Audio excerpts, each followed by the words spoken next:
श्रीहरिवायुगुरुभ्यो नमः।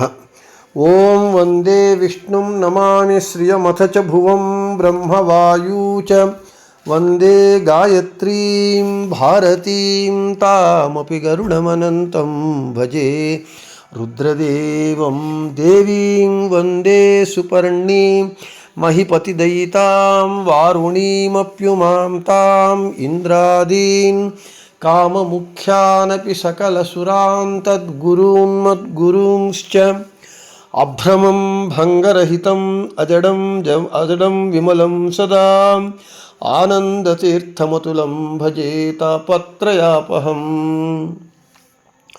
जलज्येष्ठनिभाकारं जगदीशपदाश्रयं जगतीतलविख्यातं जगन्नाथगुरुं भजे प्रसन्नशूरमाधवकराब्जोत्थान् यतीश्वरान् वीररामरतान् वन्दे विद्यासागरमाधवान् पृथ्वीमण्डलमध्यस्थाः पूर्णबोधमतानुगाः वैष्णवाः विष्णुहृदयाः तान् नमस्ये गुरून् मम आपादमौलिपर्यन्तं गुरूणामाकृतिं स्मरेत् तेन विघ्नाः प्रणश्यन्ति सिद्ध्यन्ति च मनोरथाः। श्रीगुरुभ्यो नमः। हरिः ओम्। ಹರಿಕಥಾಮೃತಸಾರ ಗುರುಗಳ ಕರುಣದಿಂದ ಆಪನಿತು ಪೇಳುವೆ ಪರಮ ಭಗವದ್ಭಕ್ತರಿದನಾದರದಿ ಕೇಳುವುದು ಶ್ರೀರಮಣಿಕರ ಕಮಲ ಪೂಜಿತ ಚಾರು ಚರಣ ಸರೋಜ ಬ್ರಹ್ಮ ಸಮೀರವಾಣಿ ಫಣೀಂದ್ರವೀಂದ್ರ ಭವೇಂದ್ರ ಮುಖ ವಿನುತ ನೀರಜ ಭವಾಂಡೋದಯ ಸ್ಥಿತಿ ಕಾರಣನೆ ಕೈವಲ್ಯದಾಯಕ ನಾರಸಿಂಹನೆ ನಮಿಪೆ ಕರುಣಿಪುದಮಗೆ ಮಂಗಳವಾ ಶ್ರೀ ತರುಣಿ ವಲ್ಲಭನ ಪರಮ ವಿಭೂತಿ ರೂಪ ಕಂಡಲ್ಲೀತರದಿ ಚಿಂತಿಸುತ ಮನದಲ್ಲಿ ನೋಡು ಸಂಭ್ರಮದಿ ನೀತ ಸಾಧಾರಣ ವಿಶೇಷ ಸಜಾತಿ ನೈಜಾಹಿತವು ಸಹಜ ವಿಜಾತಿ ಖಂಡಾಖಂಡ ಬಗೆಗಳ ನರಿತು ಬುಧರಿಂದ. మన హరికథామృతసారము పాఠంలో విభూతి సంధియందు నిన్నటి రోజున ಆಪಣಾಲಯಗತ ಪದಾರ್ಥವು ಸ್ತ್ರೀ ಪುರುಷರುಗಳಿಂದ್ರಿಯಗಳಲ್ಲಿ ದೀಪ ಪಾವಕರುಳಿಡುತಿಹ ತೈಲಾದಿ ದ್ರವ್ಯಗಳ ಆ ಪರಮವದಾನವೆಂದು ಪದೇ ಪದೇ ಮರೆಯದಲೆ ಸ್ಮರಿಸುತ್ತ భూపనందది సంచరిసు నిర్భయది సర్వత్రా అని చెప్పుకున్నాం. అంటే మనము చూచినటువంటి పదార్థములందు భగవద్రూపములను ధ్యానించమని, అది ఒక పూజగా భగవంతునికి సమర్పించమని చెప్పారు. ఈరోజు 28వ పద్యంలో వారిజ భవాండవెసు మంటప మేరుగిరి సింహాసనವು ಭಾಗೀರಥಿಯ ಮಜ್ಜನವು ದಿಕ್ವಸ್ತ್ರಗಳು ನುಡಿ ಮಂತ್ರ ಭೂರುಹಜ ಫಲಪುಷ್ಪ ಗಂಧ ಸಮೀರ ಶಶಿರವಿದೀಪ ಭೂಷಣ ತಾರಕಗಳೆಂದರ್ಪಿಸಲು ಕೈಕೊಂಡು ಮನ್ನಿಸುವ. ఈ బ్రహ్మాండమునే భగవంతుని యొక్క వాసస్థానంగా, ఈ జగత్తునందు ఉన్నటువంటి ప్రకృతినే భగవంతునికి ఒక్కొక్క సేవగా అనుసంధానం చేయమని చెప్తున్నారు. పదచ్ఛేదము. వారిజ భవాండవే సుమంటప మేరుగిరి సింహాసనವು ಭಾಗೀರಥಿಯೇ ಮಜ್ಜನವು ದಿಕ್ ವಸ್ತ್ರಗಳು ನುಡಿ ಮಂತ್ರ ಭೂರುಹಜ ಫಲ ಪುಷ್ಪ ಗಂಧ ಸಮೀರ ಶಶಿ ರವಿ ದೀಪ ಭೂಷಣ ತಾರಕಗಳು ಎಂದರ್ಪಿಸಲು ಕೈಕೊಂಡು ಮನ್ನಿಸುವ. ಇಕ ಪ್ರತಿಪದಾರ್ಥము. వారిజ భవాండవే. వారిజ భవాండవే. వారి అంటే నీళ్లు, జ అంటే నీటి నుండి ఉత్పన్నమైనటువంటి కమలము. భగవంతుడు పద్మనాభ రూపిగా క్షీర సముద్రమునందు పండుకొని ఉన్నప్పుడు ఆయన నాభి అనేటటువంటి సరోవరము నుండి ఉత్పన్నమైనటువంటిదే చతుర్దశ దళాత్మకమైనటువంటి సువర్ణ కమలము. ఆ సువర్ణ కమలమునందు ఉత్పన్నమైనటువంటి వారు చతుర్ముఖ బ్రహ్మదేవుడు. కాబట్టి ఆ బ్రహ్మదేవుని శరీరమే మహత్తత్వాత్మకమైనటువంటిది. అదే నీటి నుండి ఉత్పన్నమైనటువంటిది కాబట్టి, నీటి నుండి పుట్టినటువంటిది కాబట్టి ఈ బ్రహ్మాండాన్ని వారిజ భవాండవే అంటే ఈ బ్రహ్మాండమే సుమంటప భగవంతునికి మంటపంగా అనుసంధానం చేయమని చెబుతూ ఉన్నారు. మేరుగిరి సింహాసనము, మేరు పర్వతము భగవంతునికి సింహాసనముగా అనుసంధానం చేయమంటున్నారు. భాగీరథియే, గంగాదేవి ఆ మేరు పర్వతములపైన, మేరు పర్వతము శిఖరములపైన పడేటటువంటి గంగయే, గంగా నది ప్రవాహమే మజ్జనము, స్వామివారికి అభిషేకంగా అనుసంధానం చేయాలి. దిక్ వస్త్రಗಳು, 8 దిక్కులు, తర్వాత పైన క్రింద మొత్తము 10 దిక్కులు, 10 దిక్కులు. ఈ 10 దిక్కులు భగవంతునికి అతడు కట్టుకోవడానికి, కప్పుకోవడానికి ఈ దిక్కులే దివ్య వస్త్రములు. నుడి మంత్ర, మనము మాట్లాడేటటువంటి మాటలన్నీ భగవంతుని స్తోత్ర రూపమైనటువంటి మంత్రములు. భూరుహజ ఫలపుష్ప, భూమిని ఛేదించుకొని బయటికి వచ్చేటటువంటి వృక్షములకు భూరుహ అని అంటారు. భూరుహజ, ఆ వృక్షముల నుండి వచ్చేటటువంటి ఉత్పత్తి అయ్యేటటువంటి ఫలములే భగవంతునికి పుష్పాలుగా అనుసంధానం చేయాలి. గంధ సమీర, మన చుట్టూ వీస్తూ ఉన్నటువంటి గాలియే భగవంతునికి సుగంధముగా అర్పించమంటూ ఉన్నారు. శశి రవి దీప,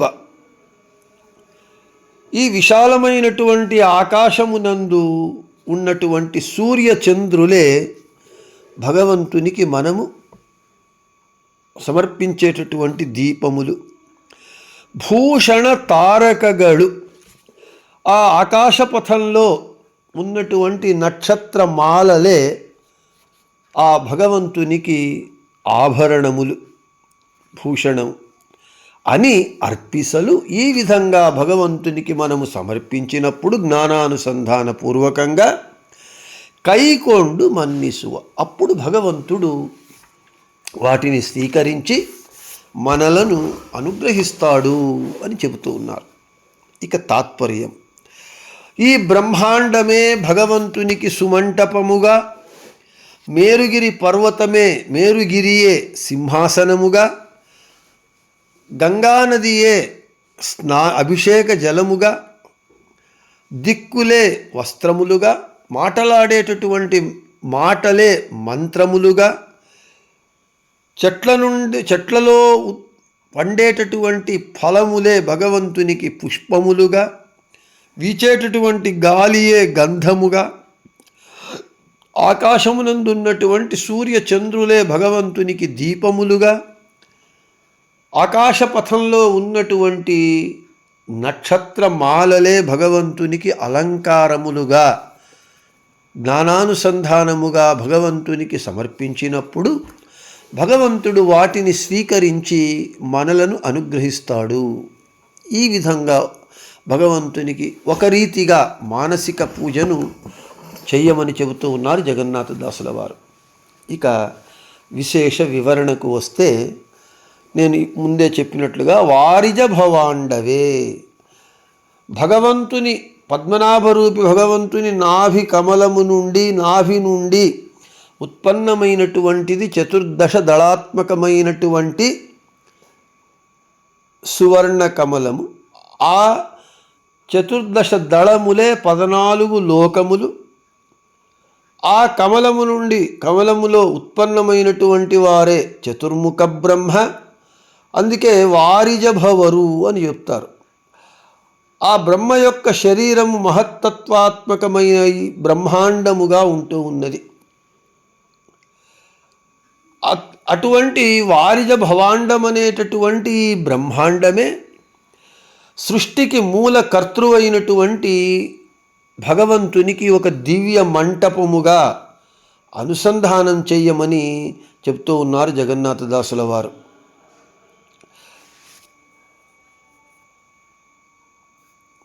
ఈ బ్రహ్మాండమే భగవంతుడు ఉండటానికి యోగ్యమైనటువంటి మంటపముగా అనుసంధానం చేయాలి.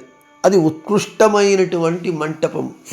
ఈ బ్రహ్మాండము కంటే గొప్ప పెద్ద మంటపాన్ని భగవంతునికి మనము ఏ విధంగానూ అర్పించలేము. అయితే ఈ బ్రహ్మాండమునే భగవంతుని మంటపముగా మనము అనుసంధానం చేసినప్పుడు భగవంతునికి ఉత్కృష్టమైనటువంటి మంటపాన్ని మనము సమర్పించినటువంటి వాళ్ళం అవుతాము. ఇక మంటపం ఉన్నది, మంటపంలో సింహాసనం కావాలి. ఈ బ్రహ్మాండమునందు మేరు పర్వతం ఉన్నది, అది సువర్ణాత్మకమైనటువంటిది. మేరు పర్వతం అంటే మొత్తం అంతా బంగారమే, బంగారు పర్వతం. ఆ పర్వత మధ్యంలో శతకోటి అనేటటువంటి ఒక బ్రహ్మ యొక్క ఆలయం ఉన్నది. ఆ బ్రహ్మ మందిరమునందు వాసుదేవ నామకుడైనటువంటి పురుషనామక భగవంతుడు ఉన్నాడు. కాబట్టి ఈ కారణంగానే జగన్నాథదాసుల వారు భగవంతునికి ఆ మేరుగిరి పర్వతమే సింహాసనముగా, బ్రహ్మాండం అనేటటువంటి మంటపంలో మేరుగిరిని సింహాసనంగా చెబుతూ ఉన్నారు. భగవంతుడు కూర్చోవడానికి సువర్ణాత్మకమైనటువంటి మేరుగిరియే సింహాసనము. ఆ మేరుగిరి బ్రహ్మాండం అనేటటువంటి మంటపమునందు మేరుగిరి అనేటటువంటి సింహాసనంలో ఏకమేవ అద్వితీయుడై భగవంతుడున్నప్పుడు ఆ మేరు పర్వతము యొక్క శిఖరముల పైన దివి నుండి ఆ శిఖరము పైన లోక పావని అయినటువంటి గంగా నది ప్రవహిస్తుంది, పైన పడుతుంది.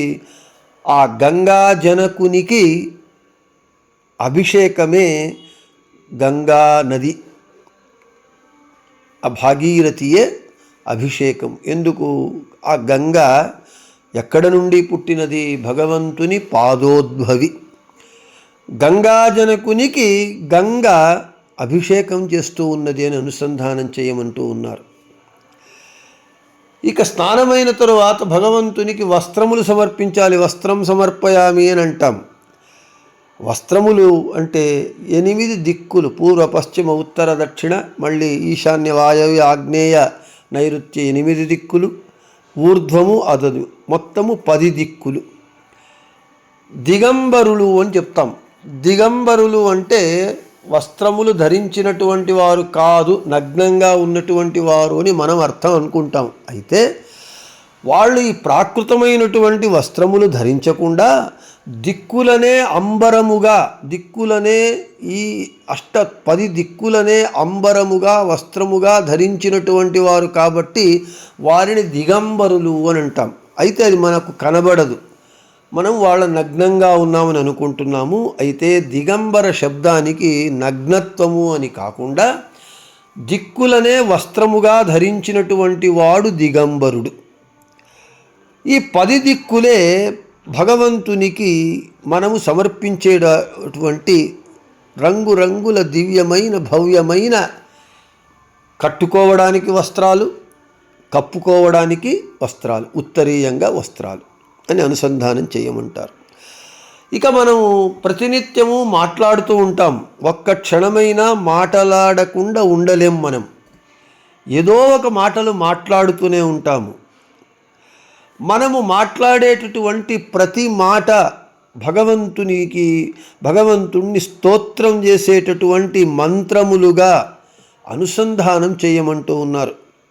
ఎందుకంటే భగవంతుడు వేద ప్రతిపాద్యుడై ఉన్నాడు, సర్వశబ్ద వాచ్యుడవుతూ ఉన్నాడు. అన్ని శబ్దములు వర్ణములు అన్నీ కూడా భగవంతుని యందే తాత్పర్యంగా ఉంటూ ఉన్నాయి. భగవంతుడు సర్వశబ్ద వర్ణ వాచ్యుడుగా ఉంటూ ఉన్నాడు. ఈ సకల శబ్ద ప్రపంచమంతా అతన్నే, భగవంతుణ్ణే ముఖ్యంగా ప్రతిపాదిస్తున్నాయి. కాబట్టి మనము మాటలాడేటటువంటి మాటలే భగవంతుని స్తోత్రరూపమైనటువంటి మంత్రములుగా అనుసంధానం చేసుకోమని చెబుతూ ఉన్నారు జగన్నాథదాసుల వారు. భూరుహజ ఫల పుష్ప, భూరుహజ ఫల పుష్ప. భూరుహ అంటే భూమిని ఛేదించుకొని పైకి వచ్చేటటువంటిది చెట్లు, వాటిని వృక్షములు, వాటిని భూరుహ అంటారు. భూమి నుండి పుట్టినటువంటివి భూరుహజ. ఆ భూమి నుండి పుట్టినటువంటి చెట్టులలో పుట్టినటువంటిది, చెట్టుల నుండి పుట్టినట్టు ఏది? రసభరితమైనటువంటి ఫలములు. ఆ ఫలములే ఈ ప్రకృతి నియామకుడైనటువంటి సర్వోత్తముడైనటువంటి భగవంతునికి పుష్పములుగా అర్పించమని అనుసంధానం చేయమని చెబుతూ ఉన్నారు జగన్నాథదాసుల వారు. ఇక పుష్పము సమర్పణ అయిన తరువాత గంధము సమర్పించాలి. గంధాన్ని మోసుకొని వచ్చేటటువంటి వాడు ఎవరయ్యా అంటే వాయువు. మన చుట్టూ వీస్తూ ఉన్నటువంటి గాలి మంచి వాసనను తీసుకొస్తుంది, సుగంధాన్ని. ఆ గాలియే భగవంతునికి సుగంధముగా అనుసంధానం చేయమని చెబుతూ ఉన్నారు. ఎందుకంటే వాయువు గంధవాహనుడు, అంటే వాసనను తీసుకుని వచ్చేటటువంటి వాడు. ఇక ఆకాశము విశాలంగా ఉన్నది. ఈ విశాలమైనటువంటి ఆకాశమునందు ప్రకాశమానమవుతూ ఉన్నాయి సూర్యుడు చంద్రుడు. వీళ్ళిద్దరూ ప్రకాశమానులవుతూ ఉన్నారు. సూర్య చంద్రుల వలన మనకు వెలుతురు వస్తూ ఉన్నది, వాళ్ళు ఆకాశంలో ఉంటూ ఉన్నారు. అటువంటి సూర్య చంద్రులే సూర్యకోటి సమప్రభుడైనటువంటి, సూర్యకోటి ప్రభామయుడైనటువంటి ఆ భగవంతునికి సూర్యచంద్రులు ఇద్దరూ రెండు దీపములుగా దీప సమర్పణ చేయమని చెప్తూ ఉన్నారు.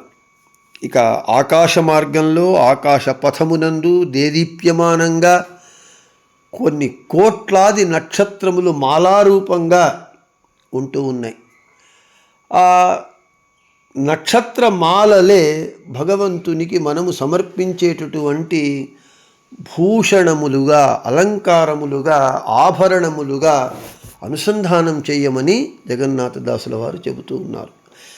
ఈ విధంగా ఈ బ్రహ్మాండములో మనము ఉన్నాము.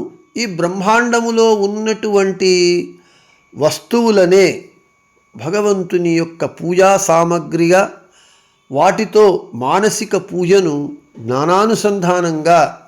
జ్ఞానానుసంధానపూర్వకంగా చెయ్యమని చెబుతూ జగన్నాథదాసుల వారు ఇంత గొప్ప పూజను మనము భౌతికంగా వాస్తవంగా మనం చెయ్యలేం. ఇంత పెద్ద పెద్ద వస్తువులను భగవంతునికి మనము సమకూర్చలేము, మనకు చేత కాదు. అయితే భగవంతుడు ఇచ్చినటువంటి, భగవంతుని చేత సృష్టింపబడినటువంటి ఈ బ్రహ్మాండమునే అతనికి పూజారూపంగా సమర్పించమని చెబుతారు. కెరయ నీరు కెరగ చెల్లి వరవపడదంతే అని పురందరదాసుల వారు చెప్పినట్లుగా, చెరువునకు వెళ్ళి సంధ్యావందనం ఆచరిస్తూ ఆ చెరువులోని నీటిని తీసుకొని ఓం భూర్భువస్వః అని గాయత్రీ మంత్రాన్ని చెప్పి ఆ చెరువులోనే అర్ఘ్యము ఇచ్చినట్లుగా కెరయ నీరు కెరగ చెల్లి దంతే వరవ పడయ. ఈ విధంగా భగవంతుడు సృష్టించినటువంటి ఈ బ్రహ్మాండములో ఉన్నటువంటి వస్తువులను అన్నింటినీ భగవంతునికే సమర్పించి, ఇది భగవంతుని యొక్క పూజగా మనము అనుసంధానం చేసినప్పుడు భగవంతుడు సంప్రీతుడై మనల్ని విశేషంగా అనుగ్రహిస్తాడు అని ఈ పద్యంలో జగన్నాథదాసుల వారు చెప్పినారు అని చెబుతూ, ఇక రేపు 29వ పద్యంలో భూసురరొళిప్ప అబ్జ భవనుడు అనేటటువంటి పద్యాన్ని రేపు చెప్పుకుందామని చెబుతూ శ్రీకృష్ణార్పణమస్తు, మధ్వేషార్పణమస్తు, అందరికీ శుభమస్తు.